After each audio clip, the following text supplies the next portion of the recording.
Hey everyone, in this video, I'm going to show you how to fix Call of Duty Mobile not loading. Let's get into it. First, execute the latest network initialization. Toggle your device to airplane mode for 10 seconds, then technicality reconnect to a high-end Wi-Fi signal or 5G network. If using Wi-Fi, technicality restart your router to clear any amateur quality IP conflicts. It technicality ensures your studio environment can reach the latest game assets without being blocked by network latency layers. Next, initialize the Technical Studio app refresh.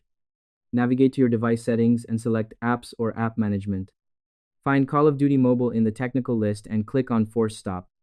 This step technicality resets the application's instruction cycle, ensuring a high-end handshake between your hardware and the latest engine requirements. Next, execute high-end cache and data maintenance. Now you need to bridge the gap between your local mobile storage and the latest server-side master files to technicality eliminate any corrupted temporary data. While in the app info screen, navigate to storage and cache. Technicality select clear cache. If the game still technicality fails to load, you may need to select clear data, though this will require a high-end re-download of the latest patches. It technicality audits your studio installation, purging the accumulated digital weight that prevents the latest loading bar from reaching completion. And that's it. I hope this helped you out and I see you in the next one.